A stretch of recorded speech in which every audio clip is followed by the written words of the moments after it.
Hello everybody, it is Brony time, and welcome back to Let's Play Ace Attorney Investigations. When we last left off, we talked to Miss Yu about the KG8 incident and continued our investigation. We asked Mr. Von Karma to let us continue, and we have continued our investigation. Maz got kicked in the shin by a child. It was very funny. And now we just finished talking to the judge about what he saw at the time of the murder, and now we're going to continue our investigation.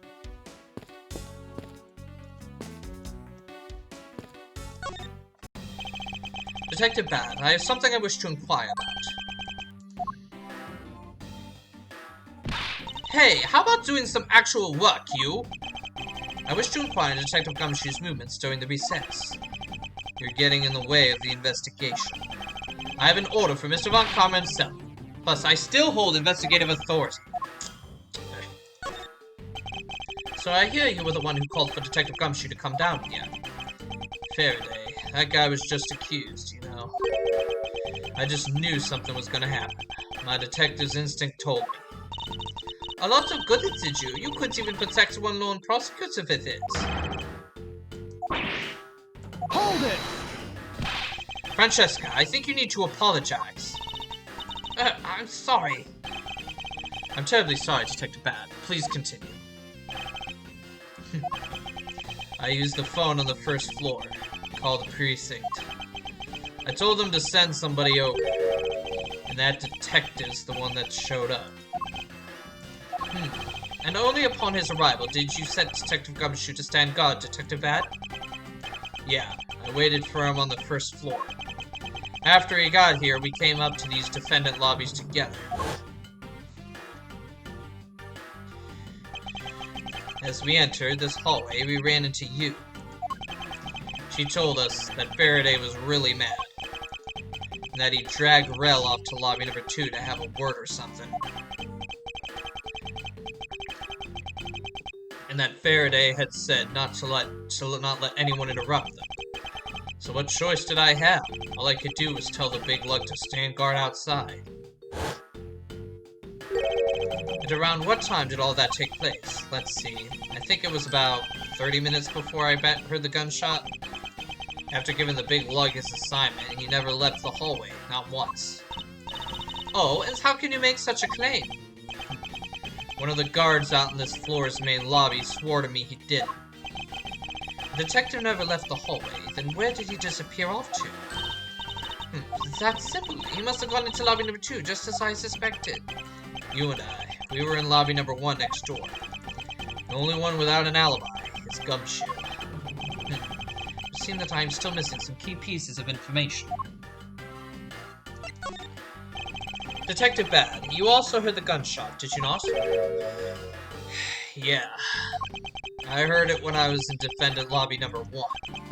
That's why I came running towards lobby number 2 together with you.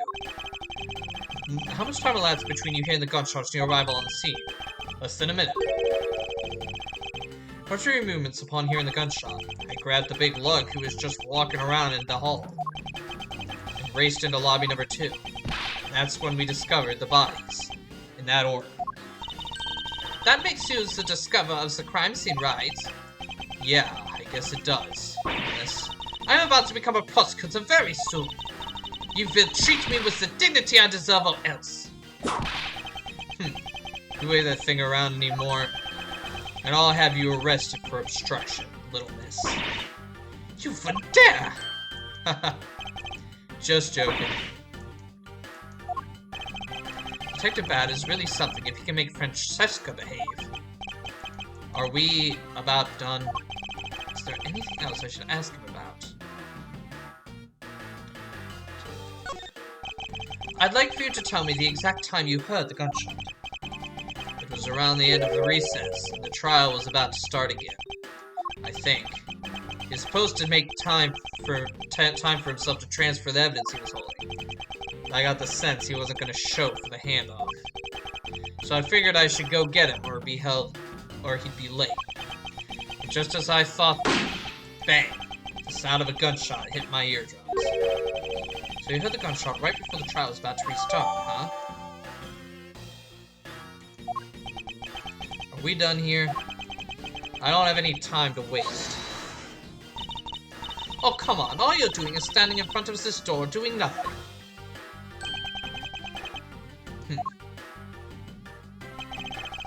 I get the sense that he is somewhat investigating this crime scene. Or rather, that he is keeping us under surveillance. But to what end? Detective Bad, may I ask that you cooperate with us for just a bit longer? I don't have anything else to say to the two of you. You guys were the ones who said you wanted to investigate in the first place. Fine, then. Be obstinate. We'll just do as we please. Come on, Miles. You may no longer be willing to help us. However, may I ask for the forensic scientist's cooperation? Do as you like.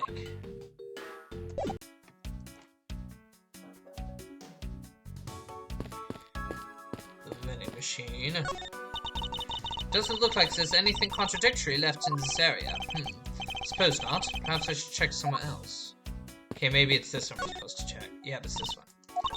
It appears that this vending machine sells snacks and various other foods.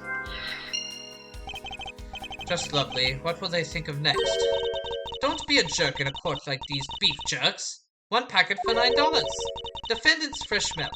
1/2 pint for $7. Stay neutral as the Swiss do until the end of disease for $6. They're awfully overpriced. The lineup is simply awful, period. Speaking of snacks, I wonder if that Cicero little girl dropped us from this machine. I was wondering about that myself.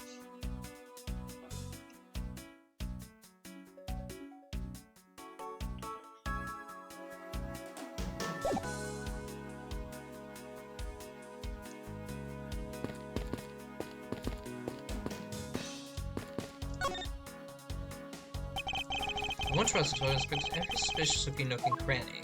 Well, that stands out immediately. What's the matter? I pricked myself with one of these cactus needles. I didn't think the needles on this thing be so sharp. Well, what did you expect? Can you imagine how bad it would be if you were hit on the head by one of these? Anyways, this cactus seems to be unrelated to our case. Do you really think so? Because I believe that this cactus sitting on this windowsill is completely related. Oh, well then, I look forward to your explanation on how exactly it is related.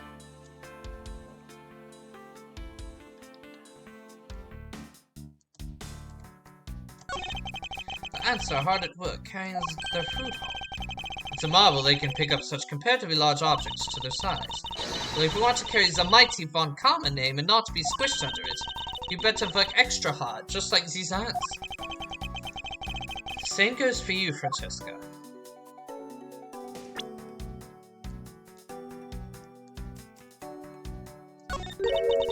What are these black speckles? I believe it's a pile of ants eating away. Oh, that detective. He claims that not a single ant slipped by him. And yet, here is a whole hill of them. Gag! What are you hitting me for? As for replacement for that pathetic detective. Perhaps I should add this to deduction to the detective's growing tab of pay cuts. Anyway, I wonder what the ants are eating. From the look and sweet smell of it, pieces of cake and chocolate from a Swiss roll. Miles Edgeworth. The courthouse is to be kept pristine at all times. It wasn't me that dropped food on the ground. The courthouse must be kept clean. Yeah!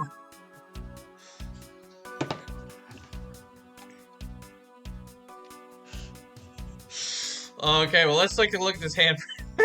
This has been a really funny last couple of episodes. The dirt on this bench. It smells like some sort of sweet substance. I can't believe there's someone around dirtying the courthouse. For shame! Calm down, Francesca. Now take a good look. Doesn't this smudge look kind of like a handprint to you? I suppose it could be. Which means, perhaps we can lift the prints of the person who sullied this bench. I see, and then we will know the identity of our mystery slob. You there, the lab technician. Could you please find out who this handprint belongs to? Sir, yes, sir. I got the results of the fingerprint analysis, sir, and do we know who they belong to? Sir, the fingerprints belong to Detective Gumshoe. Oh, interesting. Good work, officer.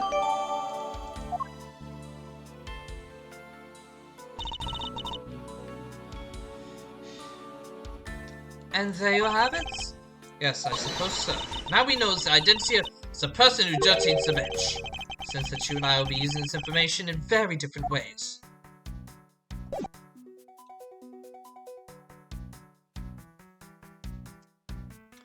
Well, I think it's safe to say you can connect the vending machine to the crumbs.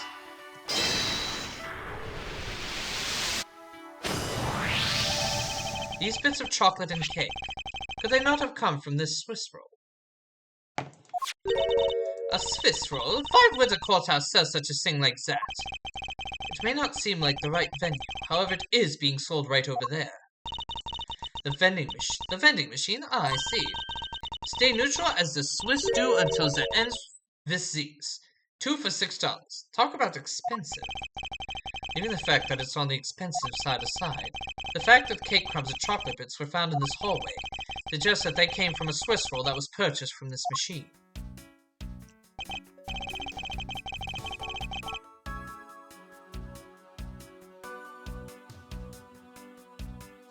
I think I have a pretty clear picture of what happened here now. Naturally. That's why I'm here, aren't I? Detective Gumshoe must have sat on this bench as he ate a Swiss roll. And as he ate, he dropped it on the floor and sullied the bench. Ugh, how could he not have cleaned up after himself? How utterly despicable. Don't you dare whip me again. It wasn't I who made the mess in the first place. Anyway, if it was indeed Detective Gumshoe who bought the Swiss roll, that creates a rather interesting contradiction of facts. A contradiction fair. I think another look at the special courthouse vending machine is in order.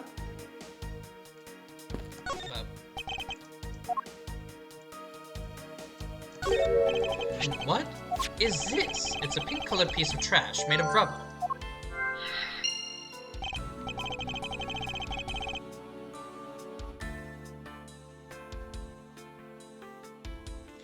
I feel like I've seen something like this before.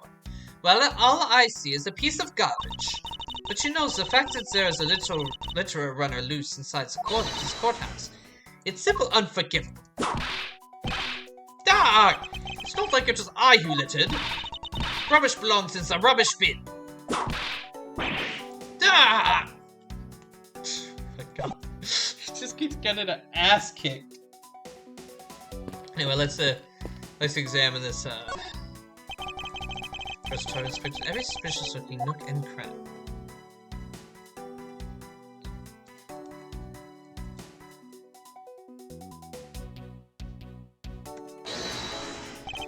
Is this spot somehow connected to any of the evidence I hold?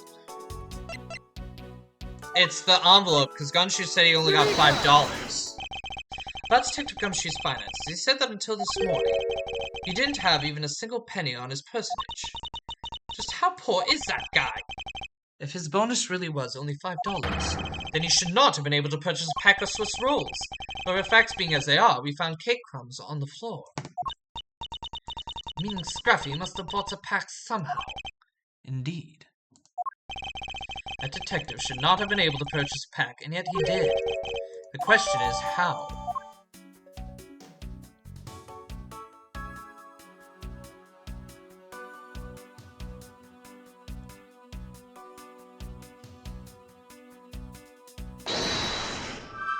Ah, I see. The pink piece of trash.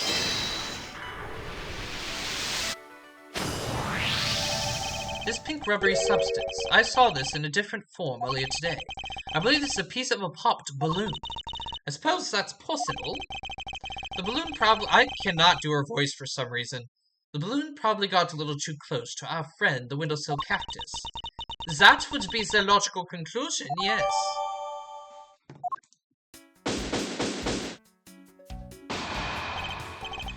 I believe I now have a very firm grasp on what happened here. I do too. Alright, Francesca. Would you care to share what conclusions you've come to? But why should I do that? We're still in the middle of competition, you know. You should be checking to see if the conclusions are wrong first, so you go ahead. It's almost cute that she's going this far to ensure that she wins. Almost. Very well, but first we need to pay his honor a visit to correct his testimony.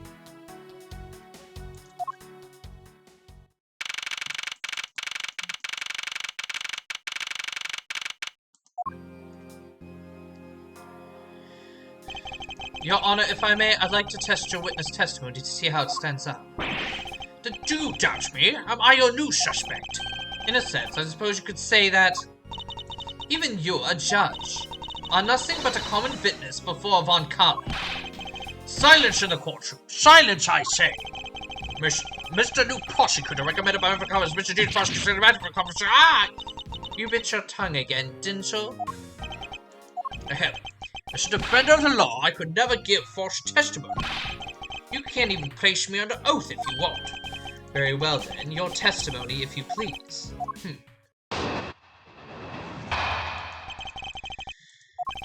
During the recess, I went to the restroom. There's a window on the hallway side. In other words, I could see into the hallway.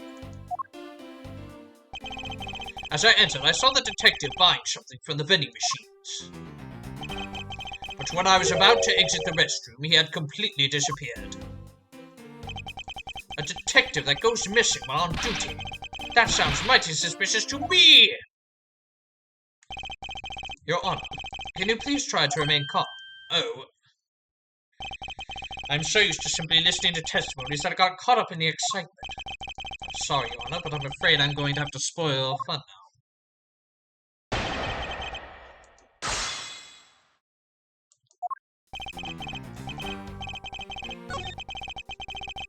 You couldn't see him. He was sitting down, eating.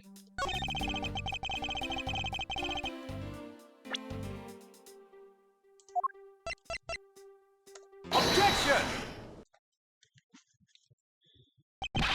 But what was that finger wag for, Mr. Edgeworth? And don't you know it's rude to shout objection when someone is giving testimony? Ha! If you truly are a man of the law, then you must always be vigilant. For example, I never let an opportunity to shout objection pass me by. Miles Edgeworth, it's one thing to be passionate about your job, but this is real life. This is what some people may say is the pot calling the kettle black. Your Honor, I wonder if you might take a look at this for me. What is that filth? How dare someone dirty the hallway bench like that? Who is the culprit? That party is hereby found guilty of uncleanliness. You must know the uncouth bench sullier has already been placed under arrest thanks to your earlier testimony. Oh, well, that's good. Who was it? We were able to discover something from the smudge on the bench. Namely, Detective Gumshoe's fingerprints. Not happy with committing just murder, he had to go and dirty the courthouse too? Guilty! Your Honor, please calm down. While it is true that the detective is the one who made the mess on the bench, we have not yet established that this action is related to the double murder. What do you mean? I believe that the detective bought a pack of...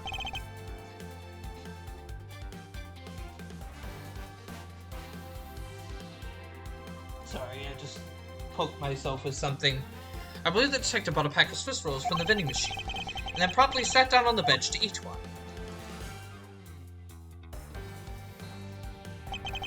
The cake crumbs and pieces of chocolate on the floor under the bench, and Detective Gumshoe's fingerprints prove my conclusions to be true. Oh, but I still don't understand. Is this whole thing related to how I couldn't see him as I was leaving the restroom? Heh, it is indeed. The window of the hallway was built rather high up in that wall, at a grown adult's chest height. As evidence, I submit that Francisca herself was unable to see out of that window.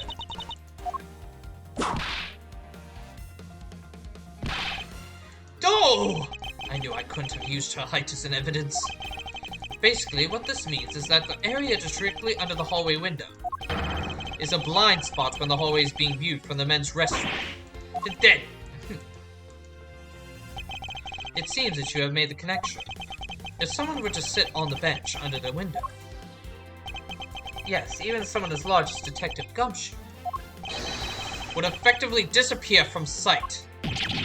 What? Do finally see, Your Honor?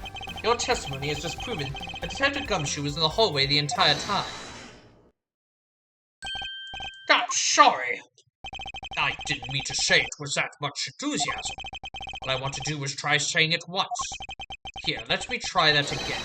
Hold it! Is there something of value that you'd like to say? Yes, actually there is. I just remembered something else just now. Mr. Edgeworth, please allow me to testify to the court one more time. Even if he overrules him, he just keep on talking, wouldn't he? That might not be a bad thing. The more info, the better in a perfect investigation, right? I suppose it's possible you can't see a seated person from the restroom window. However, that doesn't mean the detective was sitting there when I looked. Anyway, I forgot to testify earlier about probably the most important detail. As I was in the restroom, I heard the loud bang of a gunshot. Grrr! How was that? That is the testimony of one who judges the crimes of others. Your Honor, could you try to state the important facts first next time? I agree. Before you go around judging others, you should learn to judge your own words. I'm sorry, but honestly, I thought that sound was just a noise, Papa, until just now. Now that he mentions it, right before we restarted the trial, he did talk about that.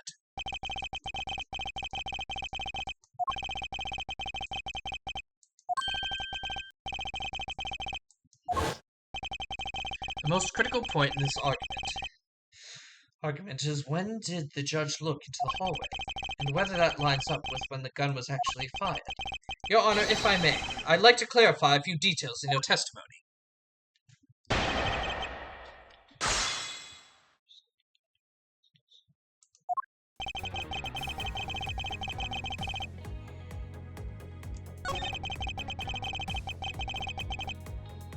Well, what do you mean by that? Hold it! As we established, you went to the restroom during the recess. However, at what point in the recess did you look into the hallway? After I called for a recess, I handled the change of prosecutor's paperwork. Maybe about 20 minutes until we reconvened. Yes, that sounds right. Just as I expected. What are you expecting? And I demand to know what all-knowing smile is for. Your Honor, that statement you made just now is very important. I'd like for you to append it to your testimony. Alright, if you insist. Because I'm about to catch you in a contradiction. Because Detective Bad heard the gunshot right before the trial was about to begin. Objection! Your Honor, I cannot allow you to make an objection. What? Your Honor, I'm really sorry, but I cannot allow you to not allow me to make an objection. Egad, I've been overruled! Your Honor, there's simply too many holes in your testimony for my taste. What do you mean by that? You claim that you heard the gunshot during the recess, but that's not possible. Mr. New Prosecutor recommended by Manfred von Karl. Ah! Instead of biting your tongue, why didn't you... I didn't read it. I see you have no mercy for the elderly either, Francesca. Don't talk back to me unless you want to be whipped into the back. With your height, you need a stepladder or 4 to accomplish that. Mr. Edgeworth, my ears are not that far gone yet, I'll have you know. I can still hear just fine.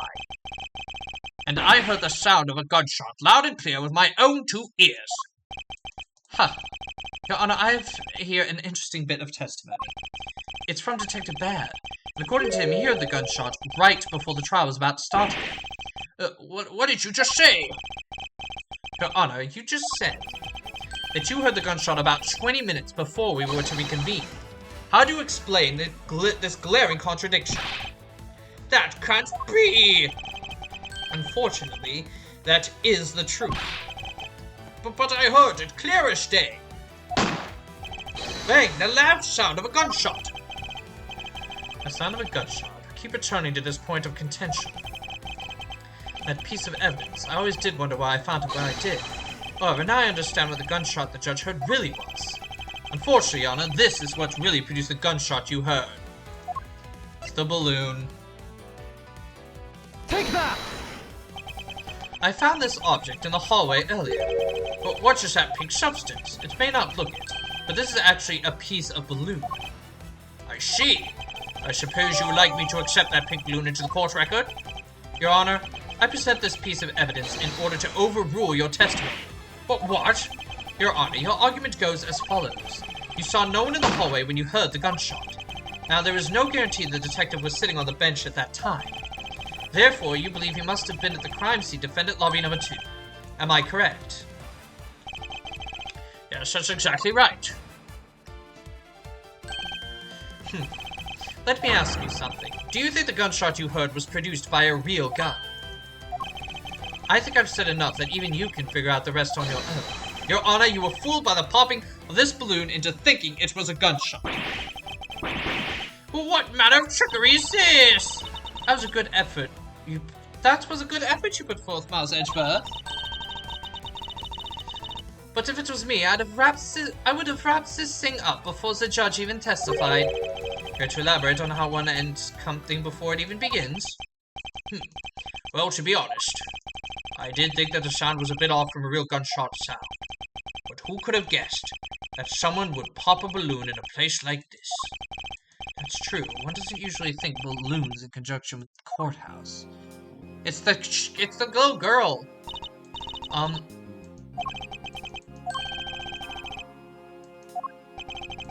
Your Honor, if it makes you feel any better, you didn't lie once in your testimony. However, I can't really vouch. God damn it!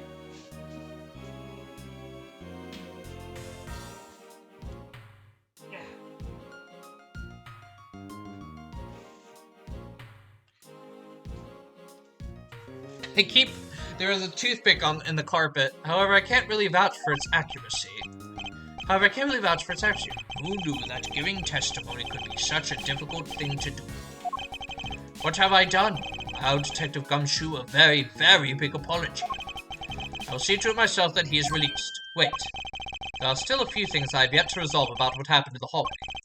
Your Honor, I request your permission to further question Detective Gumshoe. But why? I thought we just cleared his name. Whether we did just now or not, I still cannot say.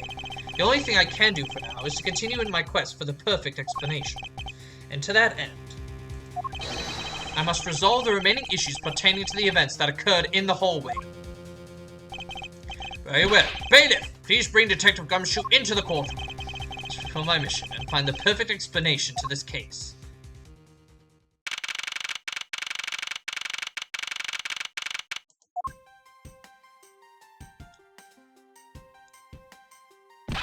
What is it now? Is it time for my trial already?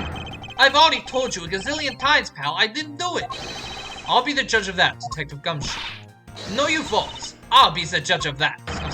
No. I'm the judge around here, and I'll be the judge of that. Why can't you guys be a little less judgmental? Yes, well, speaking of hasty judgments, Detective Gumshoe, I'm afraid I must apologize for an error in judgment on my part. Your Honor, I don't believe you should apologize just yet. We have yet to prove he is completely innocent of this crime. I guess so. What are you guys talking about? In any case, I would like you to testify as to your actions while you are on guard duty. And please remember, you are not on trial. This is all just part of the investigation. As such, you may still be found to be innocent. However, if you should give false testimony... My VIP will object loud and clear. If you are found to be lying, you will be held indefinitely. Understood? I gotcha, pal. Thinking back on the state of the crime scene in the judge's testimony, it's obvious that Detective Gumshoe is lying. If I can't break his lie, then we may never get a break in the case.